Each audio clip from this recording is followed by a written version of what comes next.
कैलासवासी दादा म्हणजेच आपले दिगंबर शेठ भेगडे यांच्या प्रथम पुण्यस्मरण सोहळ्याच्या निमित्ताने आणि स्मारक अनावरणाच्या निमित्ताने मंचावर उपस्थित असलेले केंद्रीय मंत्री माननीय रावसाहेब दानवे पाटील, मंत्रिमंडळातील आमचे सहकारी आदरणीय चंद्रकांत दादा पाटील, लोकप्रिय खासदार श्रीरंग अप्पा बारणे, आमदार उमाताई खापरे, आमदार राहुल दादा कुल, ज्यांची कीर्तन सेवा झाली ते हबप समाधान महाराज, हबप साहेबराव महाराज, हबप सुदाम महाराज, हबप पंकज महाराज, संजय बाळा भेगडेजी, रवींद्र भेगडेजी, मनोहर भेगडेजी, प्रशांत भेगडेजी, बापूसाहेब भेगडे, गणेश भाऊ भेगडे, बबनरावजी भेगडे, शंकरभाऊ जगताप, शंकरराव शेलार, मंगलदास बांदल, आशाताई भुसके, रघुवीर शेलार, मंचावरील सर्व मान्यवर आणि या ठिकाणी उपस्थित कैलासवासी दादांवर प्रेम करणाऱ्या सर्व भगिनी आणि बंधूंनो, दादांना जाऊन 1 वर्ष पूर्ण झालं आणि आज त्यांच्या स्मारकाचं अनावरण आपण या ठिकाणी केलं. खऱ्या अर्थानं एक समर्पित अशा प्रकारचं जीवन जगलेले कार्यकर्ते नेते म्हणून आपण दादांकडे पाहू शकतो. ते आणि मी एकत्रच विधानसभेमध्ये निवडून गेलो आणि 99 साली निवडून आल्यानंतर ज्यावेळेस सगळ्यांचा परिचय झाला त्यावेळेस त्यांनी देखील आपला परिचय दिला. एक अतिशय सामान्य शेतकऱ्यासारखा त्यांचा पहिराव, डोक्यावरची पांढरी टोपी आणि अतिशय निर्मळ भाव चेहऱ्यावर, अशा प्रकारचे दादा पहिल्यांदा तेव्हा माझी भेट झाली आणि त्यानंतर सलग 10 वर्ष आम्हाला सोबत काम करता आलं. ते बसायचे, पहिल्यांदा त्यांच्या पाठीमागे मी बसायचो, नंतर पुढच्या रांगेत मी गेलो आणि पूर्ण वेळ विधानसभेमध्ये बसून आपलं कामकाज असो की नसो त्या ठिकाणी सगळ्या कामकाजामध्ये सहभागी व्हायचं. आपले विषय हे स्पष्टपणे, नेटाने आणि थोडक्यात मांडायचे आणि विशेषतः त्यांची ही खासियत होती की जे विषय ते मांडायचे ते विषय ते इतक्या चांगल्या प्रकारे आणि स्पष्टपणे मांडायचे की समोरचे मंत्री देखील त्यांच्या मांडण्याची दखल घ्यायची आणि म्हणून एक अतिशय वेगळं अशा प्रकारचं व्यक्तिमत्व हे दादांचं आपल्याला पाहायला मिळालं.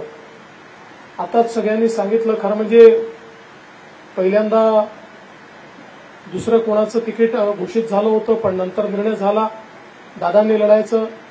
दादा लढले, दादा निवडून आले आणि ज्याचा सगळ्यांनी उल्लेख केला की पंढरीचा वारकरी विधानसभेचा मानकरी, अशा प्रकारचा हा जो नारा दिला, हा पंढरीचा वारकरी विधानसभेत पोहोचल्यानंतरही पंढरीचा वारकरीच राहिला, तो मानकरी कधी झालाच नाही. त्यांच्या संपूर्ण आयुष्यात तुम्ही जर त्यांचं व्यक्तिमत्व बघितलं तर वारकरी म्हणून एखाद्या व्यक्तीला जी बिरुदावली मिळते, वारकरी कोणालाही म्हणवता येतं, पण वारकऱ्यासारखं वागणं कठीण असतं. आणि जीवनामध्ये जेव्हा मोठी पदं मिळतात, मान मिळतो, सन्मान मिळतो, 4 माणसं मागे पुढे वावरतात, 4 माणसं हाजी हाजी करतात, त्यावेळी आपलं वारकरी पण टिकवणं हे देखील अत्यंत कठीण असतं. पण या सगळ्या काळामध्ये त्यांच्यातला वारकरीच आपल्याला पाहायला मिळाला.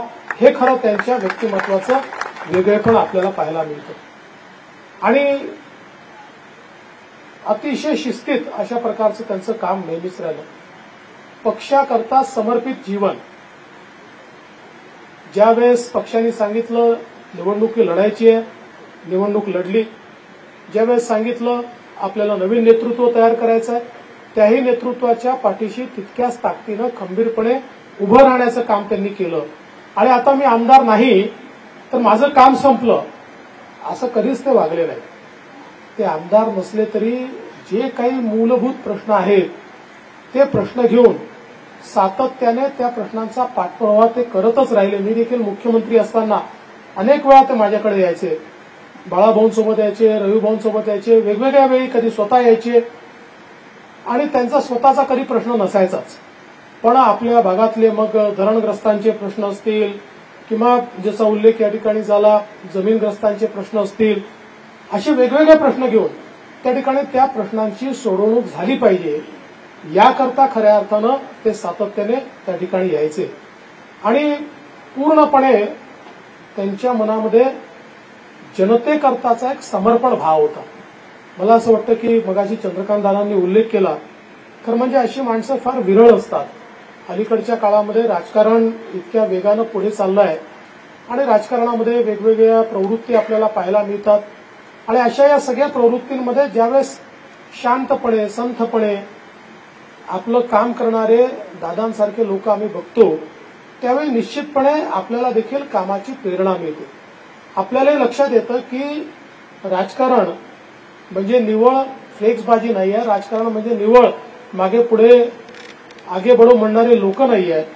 तर ज्या काही जे मूल्य आपण शिकलो ते मूल्य जपत राजकारण जर करता आलं तर ते खरं राजकारण आहे आणि तशा प्रकारचं मूल्याधिष्ठित राजकारण हे सातत्याने त्यांनी केलं.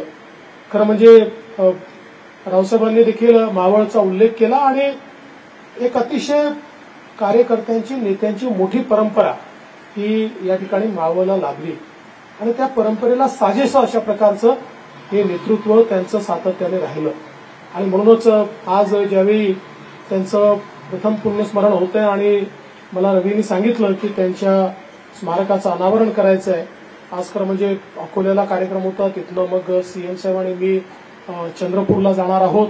पण मी म्हटलं काही झालं तरी मी नक्कीच या कार्यक्रमाला येईल, कारण ज्या व्यक्तीसोबत आपण काम केलेलं आहे आणि ज्या व्यक्तीसोबत काम करताना त्यांच्या व्यक्तिमत्वातनं शिकता आलं, त्यांच्या व्यक्तिमत्वातनं प्रेरणा मिळाली, त्यांच्यासारखं व्यक्तिमत्व असावं असं वाटतं, अशा एका नेत्याच्या या ठिकाणी स्मारकाचं अनावरण आहे आणि म्हणून मी निश्चितपणे त्यांना सांगितलं मी जरूर या ठिकाणी येईल.